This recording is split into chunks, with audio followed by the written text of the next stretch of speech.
Bonjour peuple de Dieu, nous espérons que vous avez passé une bonne semaine. Amen. Je vais commencer par lire un verset en Jean 15, verset 4, qui dit « Demeurez unis à moi, comme je suis uni à vous. Le sarment ne peut porter de fruits par lui-même, sans être uni à la vigne. De même, vous non plus, vous ne pouvez pas porter de fruits si vous ne demeurez pas unis à moi. » Pendant qu'on loue aujourd'hui, je veux que vous pensiez à cette idée d'être unis à Christ, parce que quand on n'est pas unis à lui, on ne prend pas les fruits comme il nous a dit ici. Amen. Alléluia. Merci Père pour tout ce que tu fais. Oui, Jésus. Donne-nous la chance de porter des fruits à toi.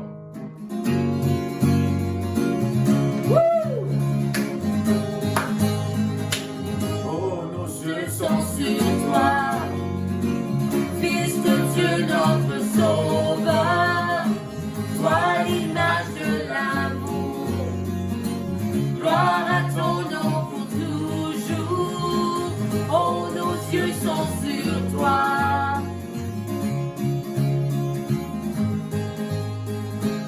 Oh, nos yeux sont sur toi.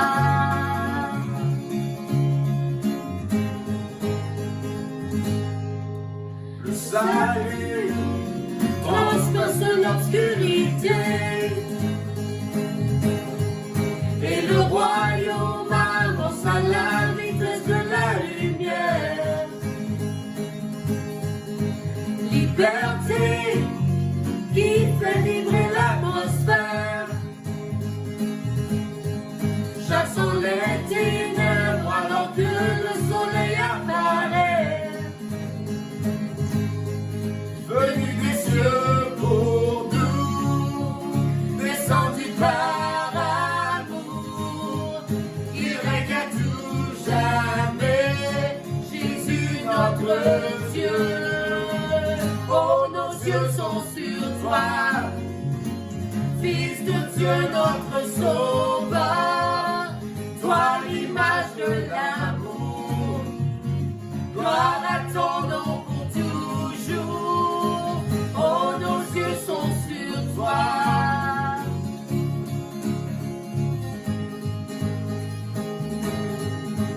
sur la terre, Verra son royaume venir. L'espoir des cieux brille comme l'aube du matin. Car pour toujours, il nous donne une vie nouvelle. Non plus aucune crainte, ni ténèbres dans sa lumière sans fin. venu des cieux pour nous, Descendu par amour, il règne à tout jamais, Jésus notre Dieu. Oh, nos yeux sont sur toi, Fils de Dieu notre Sauveur, toi l'image de l'amour, gloire à ton nom pour toujours. Oh, nos yeux sont sur toi.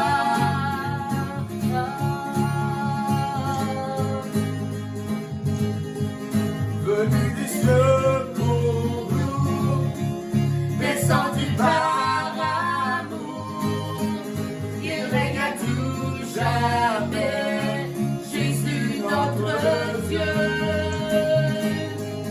venu des cieux pour nous, Descendu par amour, il règne à tout jamais, Jésus notre Dieu. Oh, nos yeux sont sur toi. oh,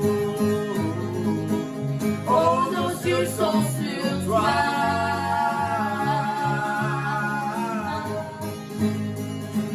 Oh, nos yeux sont sur toi. Fils de Dieu, notre Sauveur, toi l'image de l'amour, gloire à ton nom pour toujours. Oh, nos yeux sont sur toi.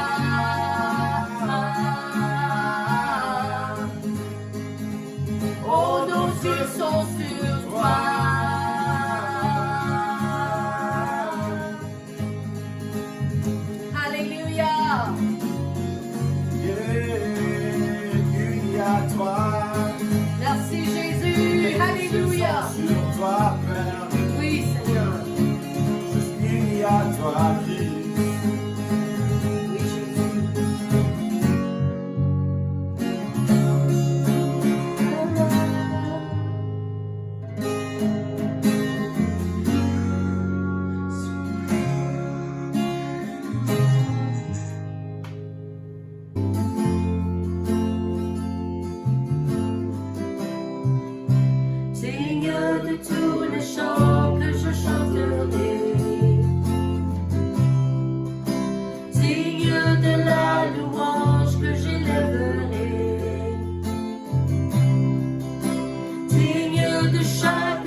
seul qui est semblable à toi, qui est comparable. Ouvre mes yeux à ta beauté, déverse ton cœur en moi, révèle ton amour et rends-moi passionné de ce que tu es.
ce que brise le tien. Moi pour ce que brise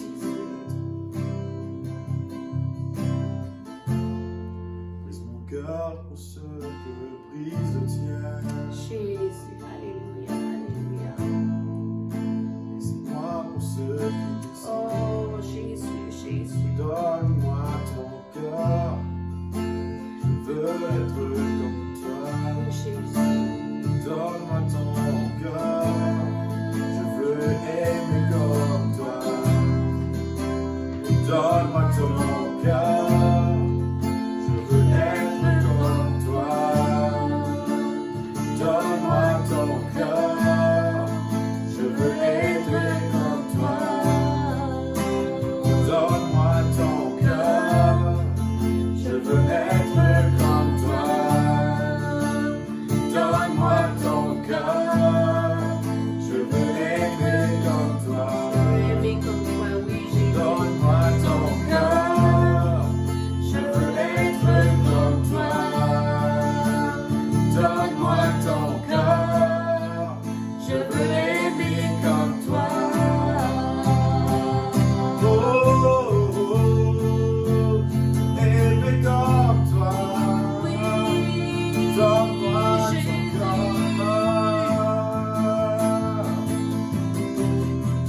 Oui, Seigneur. Donne-nous ton cœur, Seigneur. Alléluia.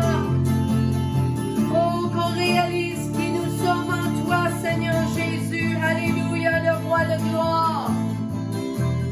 Oh.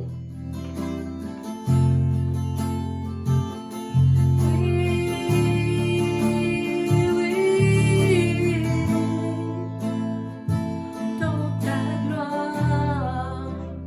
Donne-moi ton cœur. Je veux être comme toi. Donne-moi ton cœur.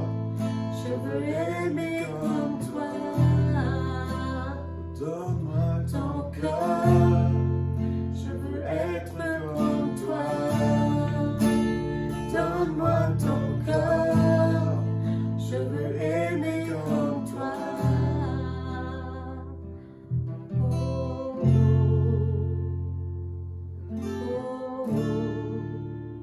Aimer comme oh, toi. oh, Être comme toi. oh.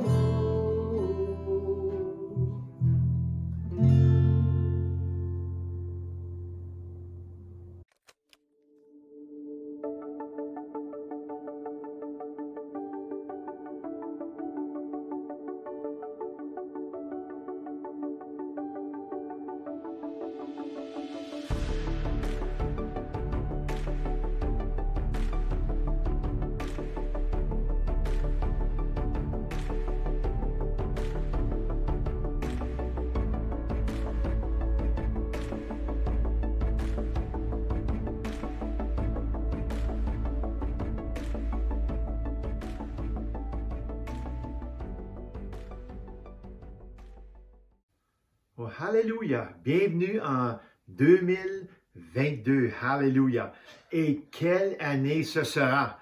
Je crois que Dieu a déjà commencé à faire un secouage des choses dans l'Église. Une secousse bien nécessaire, mais aussi un grand réveil est en train de se passer là maintenant. Puis il y a plus de miracles qu'on voit. Il y a plus de salut, il y aura encore des guérisons et des restaurations se produisant partout dans le monde à l'heure même que nous parlons aujourd'hui. Alléluia. Alors, Dieu est prêt à faire quelque chose de très puissant. Alléluia. Simultanément, nous entrons dans la 3e année d'une pandémie. On a fait toute 2020, 2021, et maintenant on entre dans la 3e année, dans une pandémie mondiale. Puis je ne veux pas ici pour vous dire qu'il n'y a pas de pandémie, il y en a une. On va voir toutes sortes de choses qui se passent. Les craintes mondiales ne cessent d'augmenter parce que les experts n'ont aucune idée, puis n'ont aucune solution. Pensez à ça, là. On parle des des docteurs, des virologistes, toutes les personnes-là. Il y en a un qui dit une chose ci, il y en a qui disent une autre chose là. Il n'y a pas leur histoire correcte ici, là. Les gens sont devenus désillusionnés par l'incapacité du gouvernement à maîtriser COVID. En d'autres mots, là, le monde, ils n'ont plus de focus à cause que le gouvernement, ils ont des agendas, puis ils ne savent pas où ils s'en vont vraiment. Il y a toutes sortes de choses qui se passent. Peu importe les mesures qu'ils prennent pour maîtriser cela, okay, cet ennemi invisible, COVID, prouve une fois encore qu'il est un ennemi redoutable. Juste au moment où les choses semblaient changer, la variante Delta et maintenant la version ou la variante Omicron sont introduites dans notre atmosphère et ramènent tout le monde à réexaminer les choses. On dirait que ça, il n'y a pas de fin, il n'y a pas de lumière à la fin du tunnel, on dirait. Mais je vais vous dire quelque chose aussi. Juste récemment, depuis les derniers quelques jours, une combinaison de COVID, la flu, l'influenza elle-même. On donne une combinaison, ça s'appelait la Fluorina. Comme ça, c'est aux États-Unis là maintenant. OK? C'est juste pour dire qu'il y a toujours quelque chose sur l'horizon, ce qui concerne COVID. Alors, en tant que croyant, je peux vous dire que ce n'est pas très difficile de savoir où aller et à qui se tourner. Cela sera toujours pour moi Jésus et sa parole. Hallelujah. Alors, toutes sortes de choses qui se passent, chrétiens, croyants, ma soeur, mon frère qui écoute, gardez vos yeux sur Jésus. Hallelujah. J'ai intitulé mon message « Redressez-vous et relevez la tête ». Hallelujah. En d'autres mots, secouez-vous là, puis regardez en haut, regardez envers Jésus, regardez à sa parole. Hallelujah. J'ai fait mon choix de lever les yeux et de continuer à chercher, de continuer à regarder à Jésus, rechercher ce que la parole dit, écouter les paroles prophétiques qui se passent, qui sont après se faire prophétiser dans ces jours. Alléluia. C'est bon de savoir qu'est-ce qui se passe, parce que c'est pas juste à la surface. Cette affaire ici, c'est profondément spirituel. Alléluia. Et il faut savoir qu'est-ce qui se passe. Les gens doivent se rendre compte que nous vivons à l'époque où Jésus est en retour. Alléluia. Il y a quelque chose de plus grand qui se passe ici, là. Alors, élevez vos yeux envers Jésus. Allez avec moi à Luc, chapitre 21, commençant à 25 et 28. Il y a un plus grand contexte ici là, que je ne veux pas regarder. Je vais regarder seulement un verset, mais je vais l'expliquer. Vous allez voir ce que je veux dire. C'est marqué, il y aura des signes dans le soleil, dans la lune et dans les étoiles. Et sur la terre, les nations seront dans l'angoisse, épouvantées par le bruit de la mer et des vagues. Des hommes rendront l'âme de terreur dans l'attente de ce qui surviendra sur la terre, car les puissances célestes seront ébranlées. On entend ça souvent dire que le cœur des hommes est prêt à faire faillite, des attaques de cœur, des affaires comme ça, mais aussi leur cœur. Il y a du monde qui ont beaucoup de problèmes avec qu'est-ce qui se passe ici. C'est leur cœur aussi, c'est leur fortitude, c'est qu'est-ce qui leur fait eux-mêmes. Puis on dit, j'ai plus rien à m'agrafer. C'est trop plus grand que moi, ça. Alors, leur cœur, il est prêt à faire faillite de cette manière. Leur âme va être pleine de terreur. Alors, on verra le Fils de l'homme venir sur une nuée avec beaucoup de puissance et de gloire. Quand ces événements commenceront à se produire, redressez-vous et relevez la tête parce que votre délivrance est proche. Alors, c'est ça que je veux regarder aujourd'hui. Je me rends compte qu'il y a un contexte plus vaste ici. OK? Et et que ça parle de la seconde venue et pas de quand Jésus vient pour l'enlèvement de son Église. Le verset 28 a un principe qui doit être souligné ici. OK? Alors, levez vos yeux et levez votre tête envers Jésus. Chaque fois qu'il y a des problèmes, des détresses, des incertitudes du genre qui s'est passé depuis ces dernières 2 années, on nous dit dans la parole de Dieu de lever les yeux et regarder envers notre Seigneur, comme qu'on vient de lire. Quand on voit toutes sortes de détresse, toutes sortes d'angoisses, toutes sortes de choses, il faut faire sûr que nos yeux sont envers le Seigneur. Il faut lever notre tête. Alléluia. C'est pas juste un acte physique, c'est un acte spirituel. Alléluia.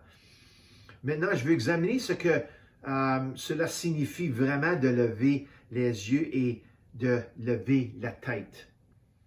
Je veux regarder à le négatif aujourd'hui, mais c'est juste pour introduire la bonté du Seigneur. Alléluia. Aujourd'hui, on voit des peurs, encore plus de peurs. On dirait à chaque jour, il y a quelque chose de nouveau pour nous épeurer, essayer de nous mettre de la crainte dans nos cœurs. On voit qu'il n'y a pas de lumière en vue avec nos leaders, nos politiciens, nos docteurs, nos virologistes, tous ceux qui sont les grands experts. On voit ici dans l'aspect politique, avec tout ça ici, un contrôle accru. Ça veut dire qu'il y a beaucoup de contrôle qui se passe. Il y en a de plus en plus.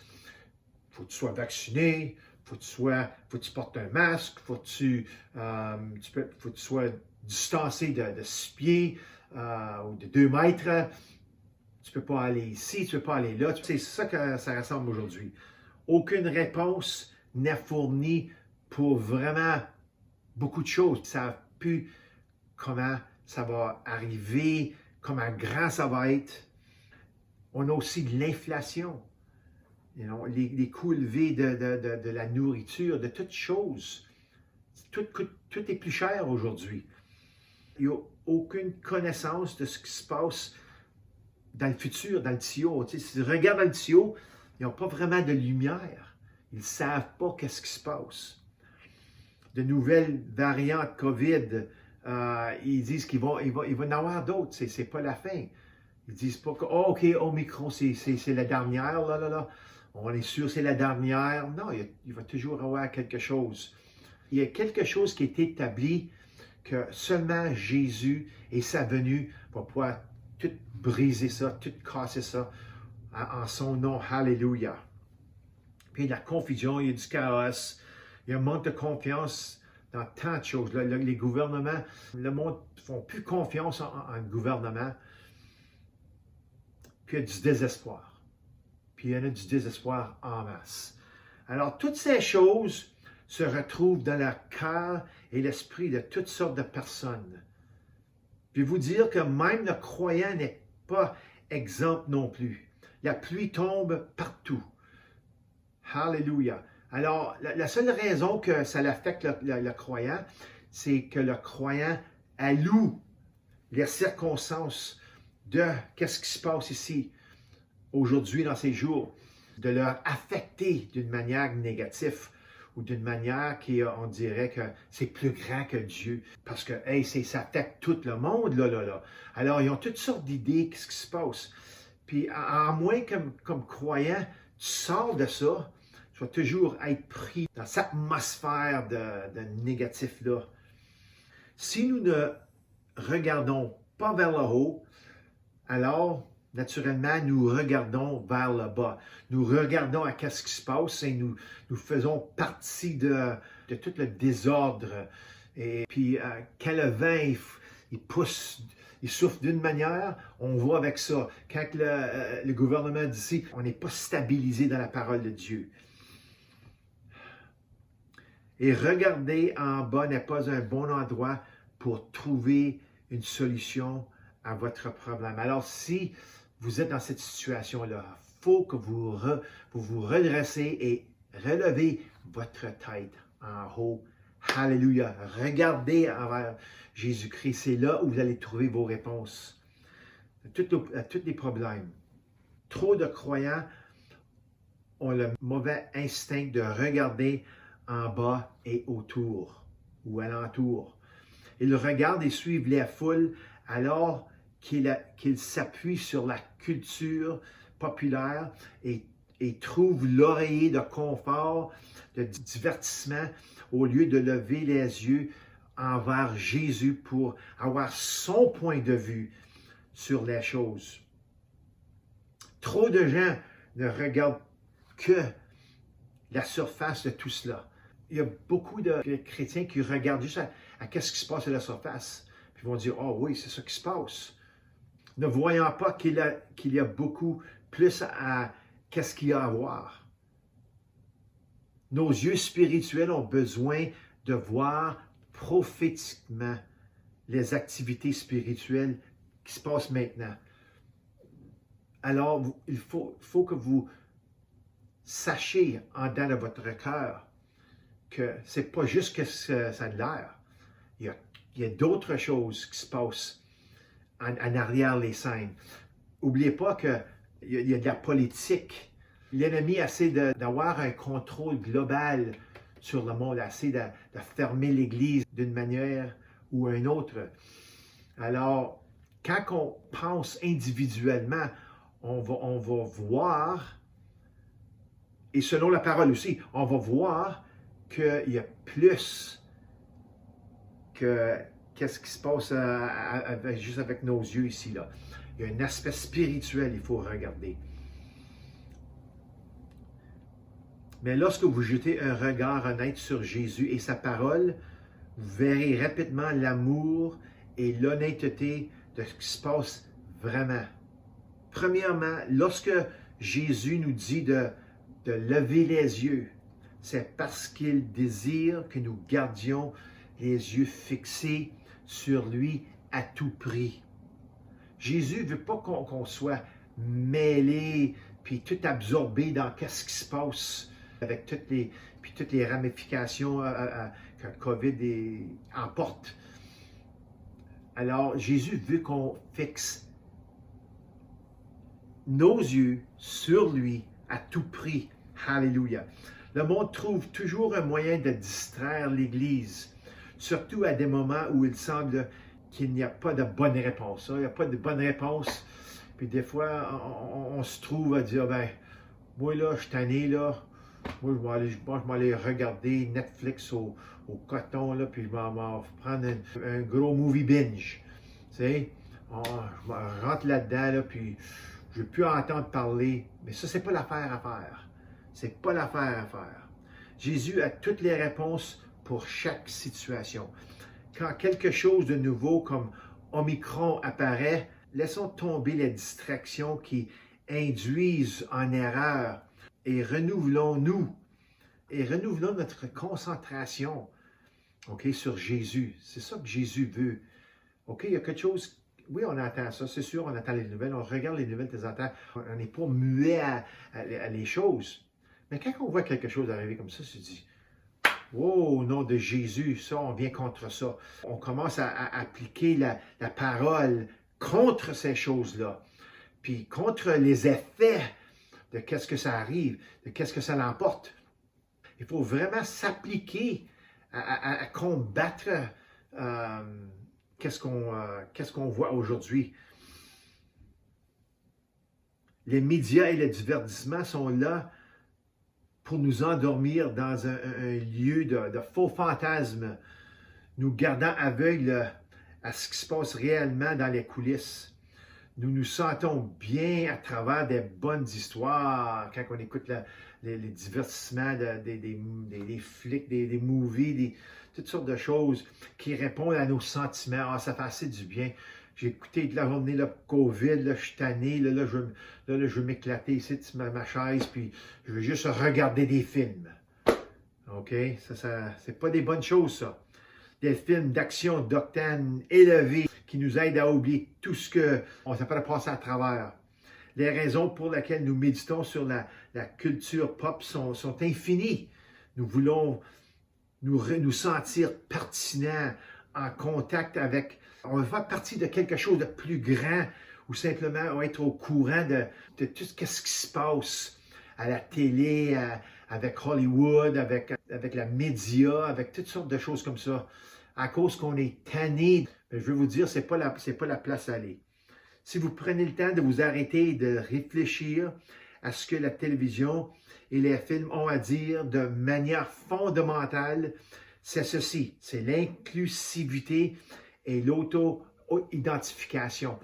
Quand on prend trop de temps sur la télévision et des films, on est prêt à absorber le système de ce monde, qui est l'inclusivité et l'auto-identification, qui veut dire simplement que le monde, ils pensent qu'ils sont un vrai homme, va dire, je suis une femme, ça fait comme ça.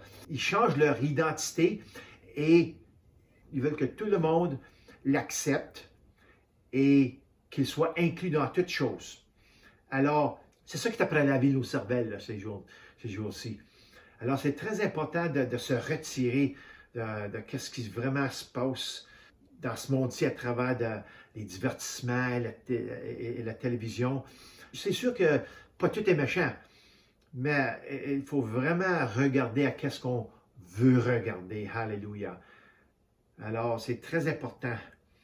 On est vraiment dans une industrie qui est après changer le concept de qu'est-ce que c'est vraiment un homme et une femme. Et il faut l'accepter, mais nous, comme chrétiens, c'est sûr, on n'accepte pas ça. On sait ce que la Bible a dit, ce qui concerne ces choses-là. Puis aussi, l'industrie de la musique et du sport sont également au courant de ça ici. Ils ont tous absorbé ces choses-là. Il y a seulement une opinion dans la sphère et c'est leur opinion. Si tu as des intentions de parler contre, tu te fais canceller.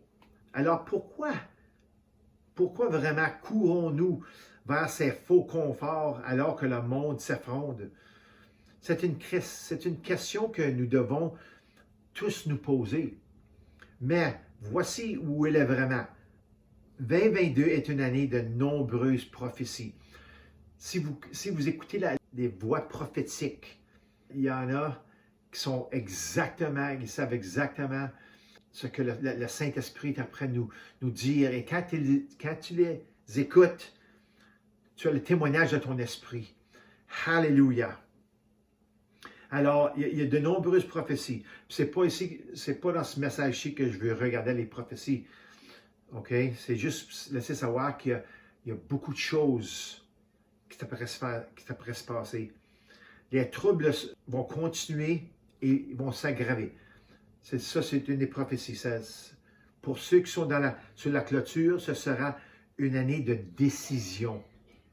Je veux vous dire aujourd'hui que si vous êtes sur la clôture spirituelle, si vous aimez ce monde, qu'est-ce qui se passe dans ce monde, avec la culture populaire, avec le divertissement, avec toutes ces choses qu'on vient de parler, si ça c'est votre chose, ça, puis vous êtes chrétien, vous êtes sur la clôture, OK?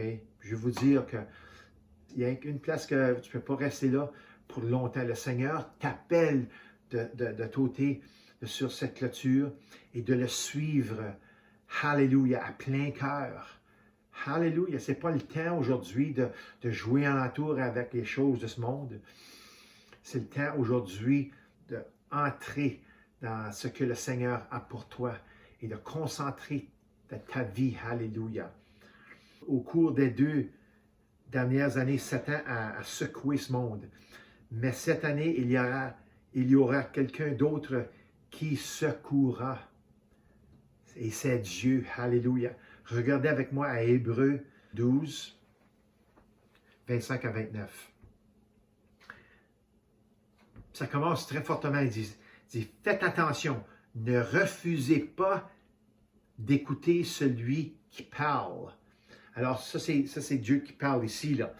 Quand on parle des prophéties, puis quand on parle de qu'est-ce qui va se passer, c'est Dieu en directement en charge ici, OK? Ça dit, en effet, les hommes qui ont rejeté celui qui les avertissait sur la terre n'en ont pas réchappé. combien moins échapperons-nous si nous nous détournons de celui qui parle du haut du ciel, lui dont la voix avait ébranlé la terre. Il a seulement fait cette promesse. OK, voici la promesse. Une fois encore, je fais trembler non seulement la terre, mais aussi le ciel.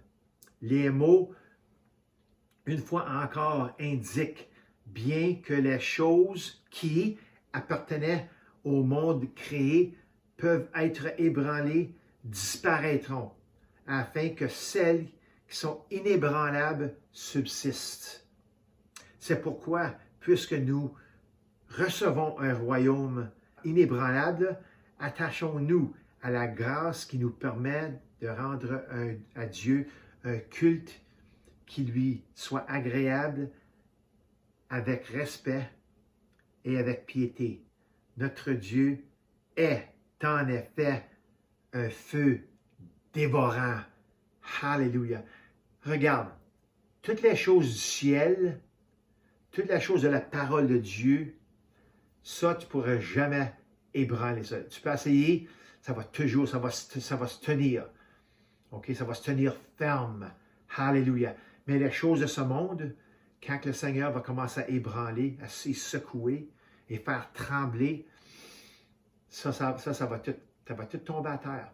Toutes nos philosophies humaines, toutes les choses de ce monde, établies par l'homme et pas par le ciel, pas établies par Dieu, pas établies par Jésus. Toutes ces choses-là vont toutes ébranler. Alléluia. Alléluia. Dieu a dit qu'il fera toutes sortes de secousses. Qu'est-ce qu'elle dit? C'est simple. Qu'est-ce que ces secousses? C'est quoi le résultat final de tout ce tremblement, de toutes ces secousses? Dieu veut le cœur de l'homme. Lorsque nous sommes venus à Christ par la repentance et que nous l'avons reçu comme notre Sauveur et notre Seigneur, nous lui avons essentiellement donné notre vie et notre cœur. Quand vous avez venu à Jésus-Christ, vous lui avez donné votre cœur, qui en essence veut dire « Je te donne ma vie complète, Seigneur.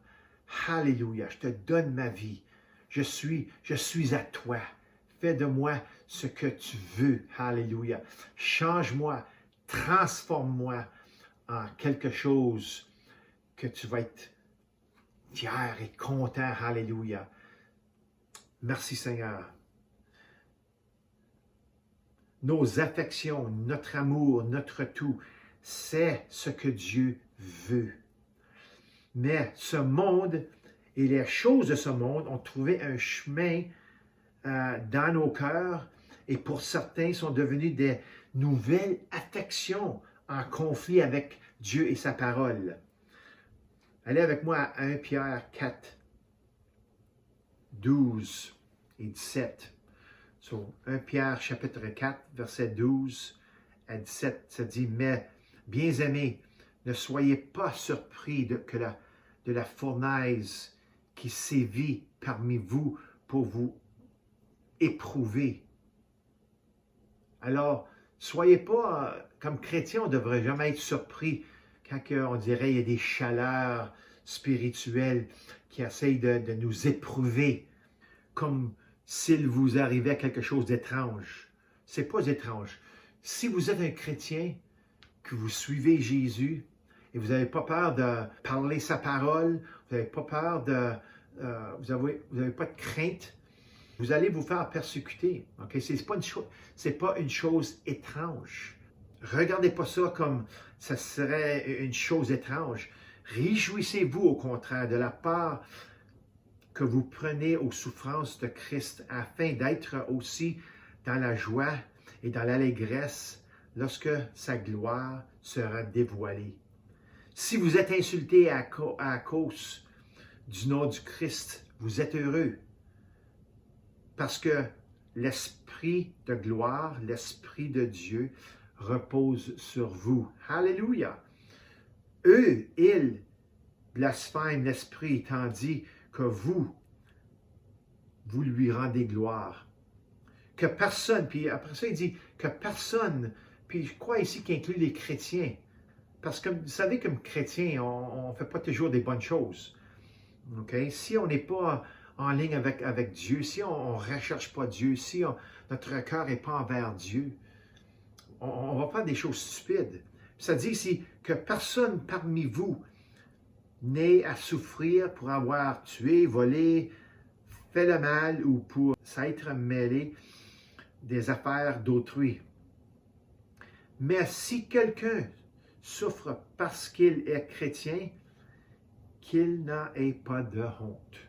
Okay? Au contraire, qu'il rende gloire à Dieu dans cette situation. En effet, c'est le moment où le jugement commence et qu'il commence dans la maison de Dieu. C'est ça que je disais tout à l'heure. Il va y avoir un secouement, un jugement qui va commencer à se passer. Ça va commencer dans la maison de Dieu. Alors, la clôture n'est pas une bonne place à être. Ça finit ici avec « Or, si c'est par nous qu'il débute, okay, ou si Dieu commence son jugement avec nous, quelle sera la fin de ceux qui n'obéissent pas à l'Évangile de Dieu? » Wow! Et ainsi, le secousse commence. Et on le voit. On ressent les choses alentour de nous qui sont secouées, qui sont appelées à se faire secouer. Cela commence avec nous, puis avec les systèmes mondiaux de commerce, de communication, de divertissement, de politique, d'éducation, d'humanisme laïque et toutes choses qui existent dans ce monde fait par l'homme, établi par l'homme. Mais je veux vous dire ce matin, en finissant, que c'est le temps pour Jésus. Il faut vraiment... Jésus vous aime. Regarde, Jésus vous aime profondément qu'il vous aime. Comment Dieu vous aime. Alléluia. Et c'est pour ça qu'il nous t'apprend à nous secouer. C'est pour qu'on vienne à lui. Alléluia. Alléluia. Alors, il est le temps pour Jésus et c'est le temps pour sa parole. Alléluia. Alors, j'espère que ce message-ci vous donne un petit peu un aperçu de qu'est-ce qu'on va avoir dans le futur ici. Il y a des affaires qui vont se faire, qui vont arriver. Alléluia. Alors, il faut être ferme avec Jésus et dans sa parole. Alléluia. C'est seulement par être en lui, le plus encore, que le temps s'en va. Il faut de plus en plus être amoureux de Jésus et de sa parole. Alléluia. Parce que sinon, qu'est-ce qui va se passer? Pour des chrétiens, ça va être dur. Alors, je veux que vous compreniez ceci ce matin. Alléluia. Et que vous soyez bénis aussi. Ça, c'est une parole de bénédiction. C'est une parole qui nous aide à mettre nos priorités en bonne place. Et on peut toujours réjouir. La Bible a dit jamais qu'on ne peut pas réjouir. Regardez dans Philippiens chapitre 4, ça dit réjouissez-vous. Et encore réjouissez-vous. Alléluia. Alors je vous dis ce matin, Alléluia, réjouissez-vous dans le Seigneur. Amen et Amen. Alléluia.